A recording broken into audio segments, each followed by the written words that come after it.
What is up, viewers and subscribers? Welcome back to the channel, Car Revive. So I just want to give you guys an update on what's actually going on here. About a year ago, I purchased a 2018 Chrysler Pacifica, and I've been having all sorts of troubles with this thing. The steering going in and out, some weird knocking going on, and I paid over $20,000 for this thing. It's high-end on luxury. It has heated seats, navigation, tons of features to it. But today, I'll be installing a rack and pinion. I just did tons of research. Never done one of these type of repairs before. But as of right now, I'm feeling hella confident about installing it. So check this out. Here's the part. Here it is, guys, still in the box.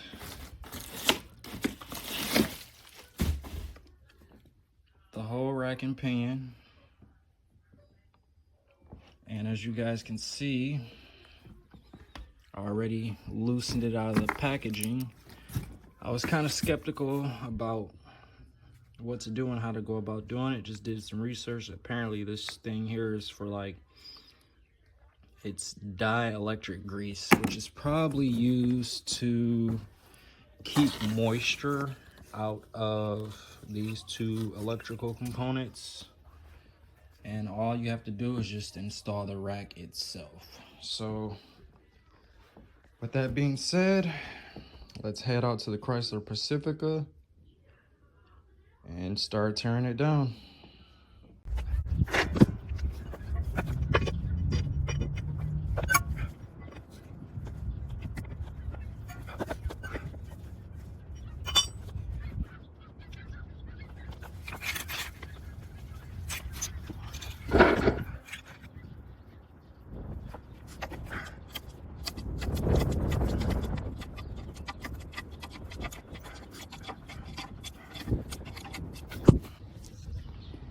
Alright guys, so I'm out here at the Chrysler Pacifica. Let me show you guys where I am as far as my setup and everything and how it's turning out.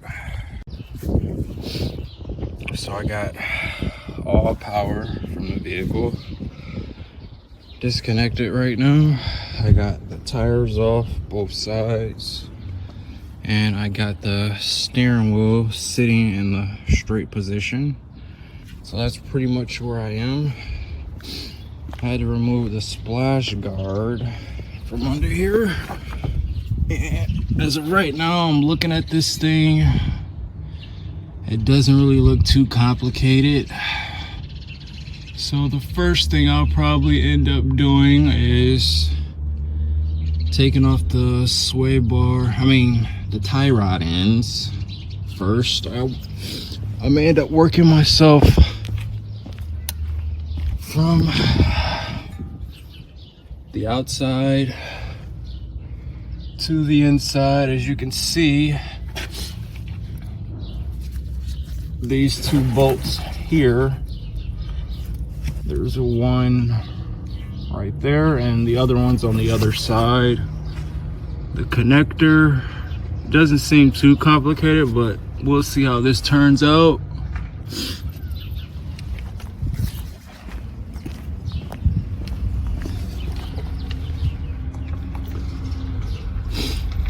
Yeah, from the looks of it, looks like you gotta pull it from the passenger side. So we'll see how this goes. There's the new part. Let's get ready to install it. So pretty much right now, I'm under the car. I just slid back this red tab, push this thing, and pretty much the connector came off. It's the first one. Second one may be on top. At this point, I'm pretty much confident in replacing this at this point. So I'll be back once I Got this other connector off. I need both hands. I can't record and do both, so yeah, I'll be back. All right, guys. So right now, I'm in here in the house. This is the old rack. I just did a thread count on the sway bar nut. So basically this bolt here, I just did a thread count on the inside from back here forward. The thread count is 14 on the thread count, and I just did a spin off count on this one, with it being in the upward position and spinning it all the way down like this as 1.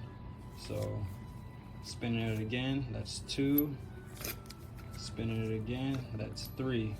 Basically, if it's spinning, this is the starting point, and you spin it, that's 1. So basically the thing was sitting in this position. If I'm spinning it like this, it has to go all the way around and start back here again. 1, 2, this is the starting point, 3, and the count on that was 20 spins, and the driver's side was thread count 13, and it was 21 spins on the driver's side. So fairly about the same. 20, 14, 20, 13. So it was fairly about the same for both sides. So tomorrow I will be finishing up installing this. It just took me a good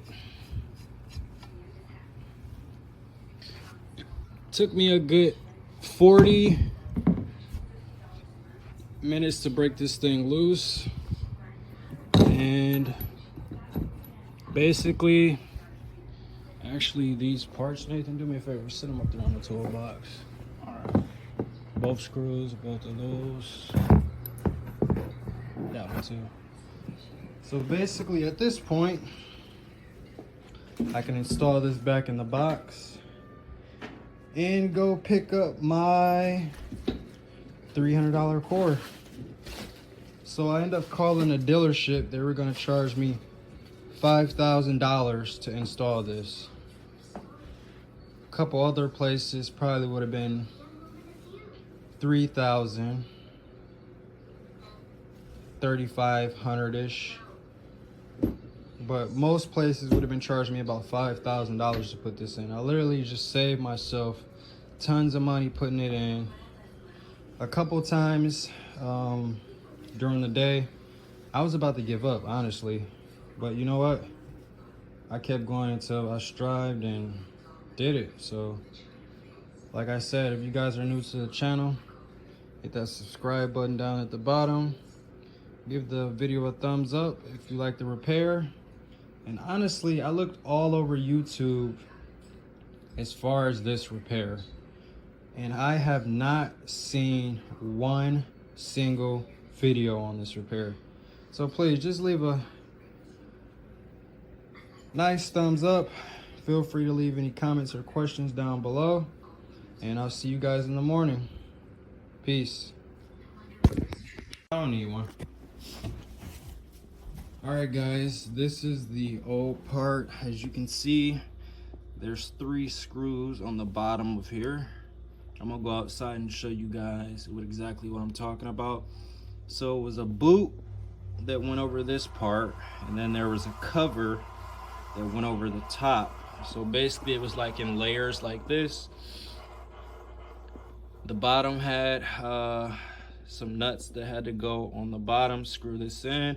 This is what is actually connected to the steering wheel, the boot, and then the cover, which was 3 screws inside the vehicle. And the cover, and there was 3 screws, to seal all this up. And then from there, this was connected to the steering wheel, and it was just one bolt holding that in. I'll be outside in a second to show you guys what I'm talking about. So right now we got the rack bolts all in, 1, 2, 3, 4. And I just happened to reinstall the heat shield that covered this.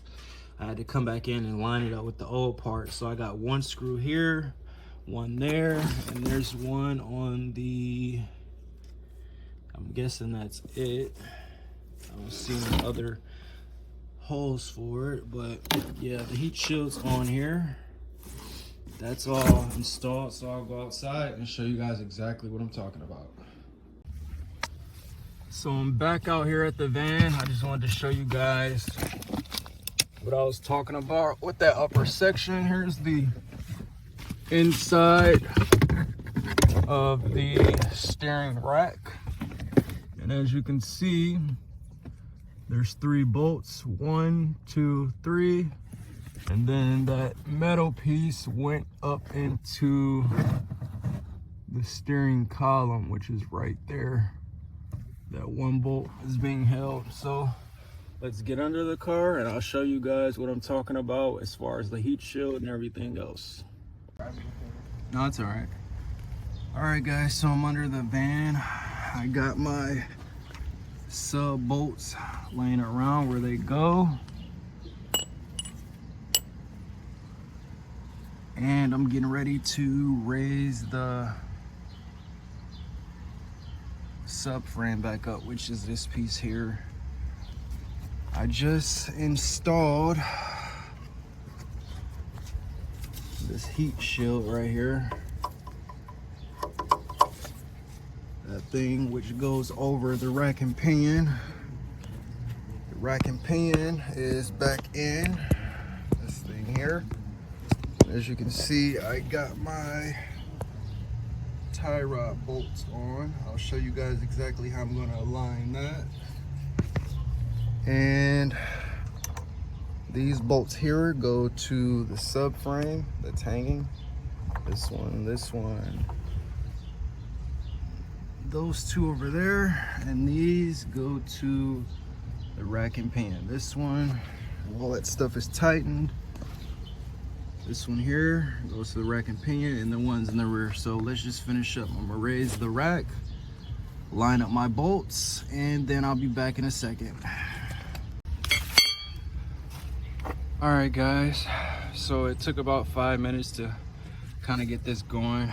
I got Nathan out here helping me. We just raised our subframe up, and we brought the subframe back up through this metal section here. As you can see, the bolts are semi-started. So I'm gonna let Nathan take the honors of tightening this side. Start with this first bolt right there. All right.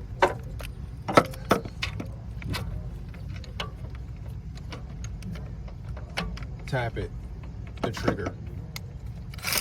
No, just shoot it.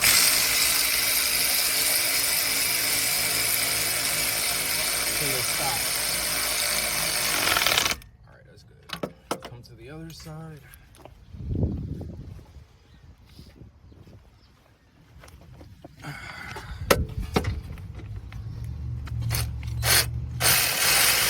Here, you can shoot that one. All right.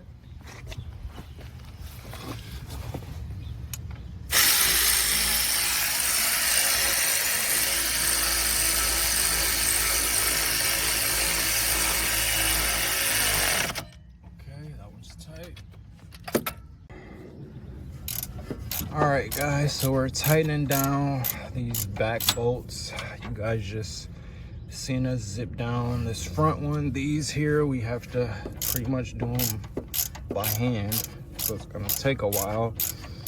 And I don't want to bore you guys with this one bolt, so I'll be back once I got some interesting to show you guys, and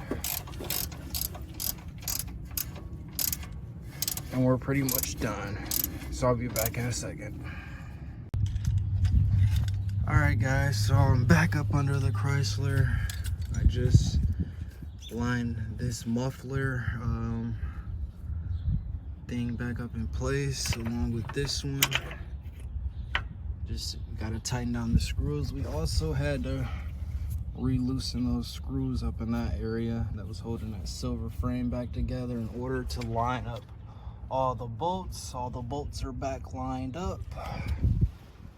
Getting ready to add on the final touches as far as tightening everything down. Shout out to AutoZone for providing the Loctite on the threads. So let's put everything back together and finish up.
One final turn, right there. You go turn it off. All right, guys, so all the frame bolts are tightened down. We end up re-tightening these down because the frame wasn't lined up. So these are all tight. The frame bolts are tight. Off to under the car to finish off what we didn't tight, and just to verify everything is good. I ended up tightening this bolt and this hole that goes to this bushing holding the transmission, so I ended up tightening that down off camera. So off around here, just want to double check that everything's tight. So I still have to tighten that bolt there, and possibly this one over here should maybe get touched up and checked. This one there, that's the one I got to tighten. Those two, this one and that one.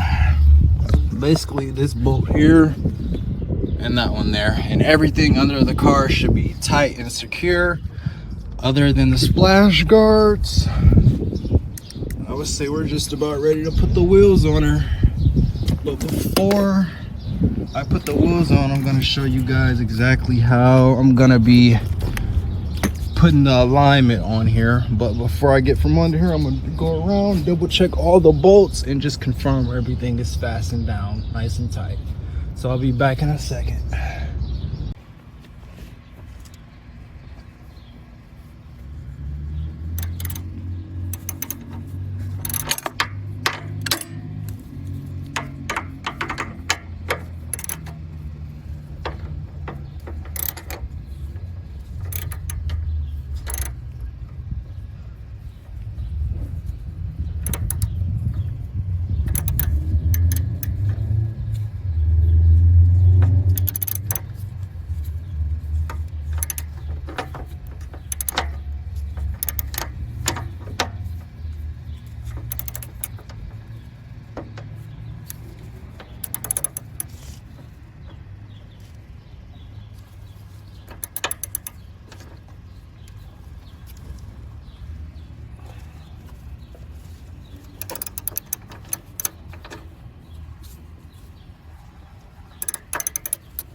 the exhaust thing to the exhaust.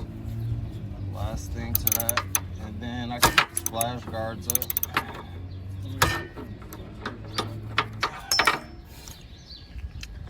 Alright guys, so I just went around and tightened down the last thing, which was this exhaust hanger. I went around, tightened down all the bolts at the bottom. Now off to line up the wheel alignment, put the wheels back on, start it up, test drive it, see if the steering's working properly. So I'll be back in a second. Alright guys, I'm back in the house, just taking a quick break. And right now I'm getting ready to do the last and final thing before I put the wheels on, do the alignment. This is the passenger side. This is the driver's side. So I got a 13 count on the outer tie rod treads, a 14 on the passenger, and 20 spins, and 20 to 21 spins on the driver's side.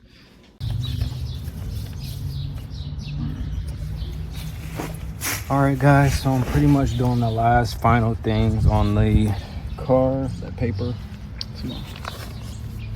I just did that side. So the threads is 14 on this side. So let's do this.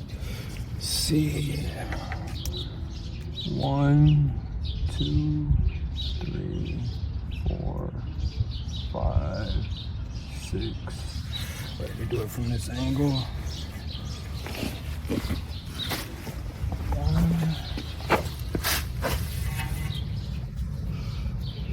1, 2, 3, 4, 5, 6, 7, 8, 9, 10, 11, 12,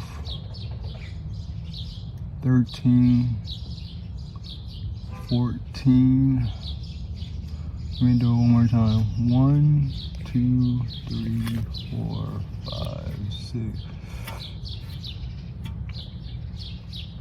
8, 9, 10, 11, 12, 13, 14. So I'm gonna back my screw up to 14, which is right there.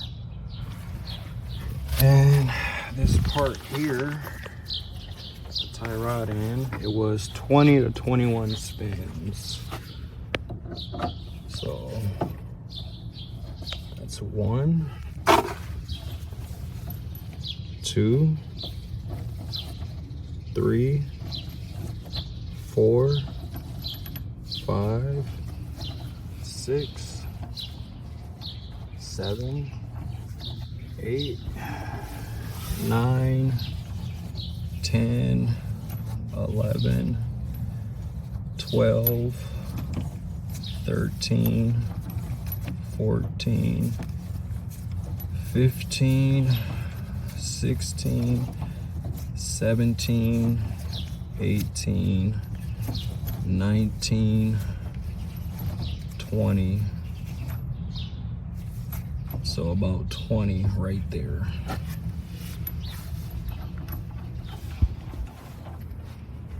And that's how I'm gonna get the alignment as close as possible. So this should just drop right down in the hole. Grab my Loctite.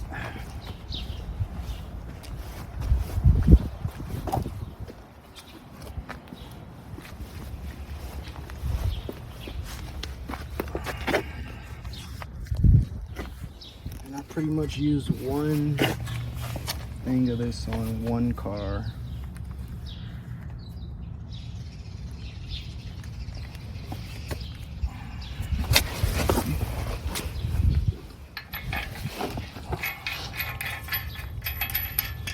So I'm gonna tighten these down first and tighten down the alignment, and the wheels go back on.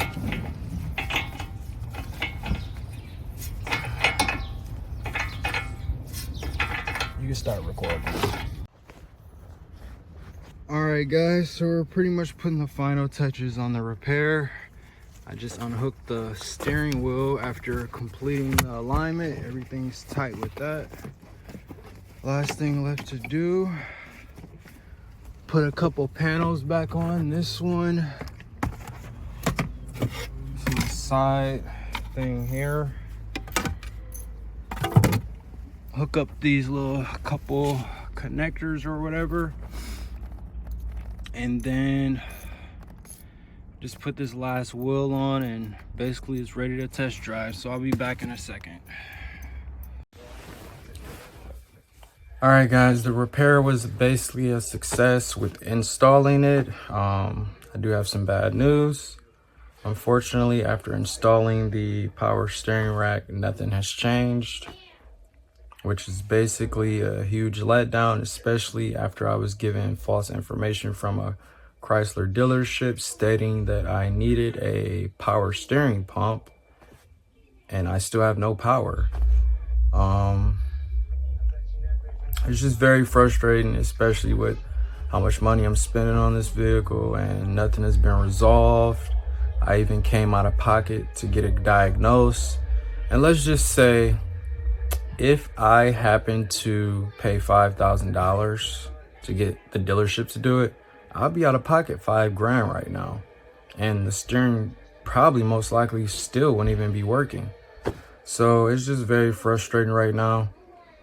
But I did do everything by the book, with having the steering wheel straight, installing it properly, greasing my connectors to make sure no moisture is getting inside with the dielectric grease. Did all that stuff, and you know, it didn't work out in my favor. So at this point, I'm starting to really feel like it is a ground wire possibly, or it could be a module possibly that's in the steering column itself, possibly a fuse, or it could be the wires running from the rack itself. That's what I'm starting to believe what it really is. It's probably the wires itself. So everybody knows who repairs cars. If it's a wire issue, it's like trying to find a needle in a haystack, which is very frustrating. But like I said, I done tons of research, didn't see anybody do this repair. I've seen a lot of people posting batteries and replacing them. But if you guys like what you see, please hit that subscribe button. It helps the channel grow, and I appreciate you guys for watching. Peace.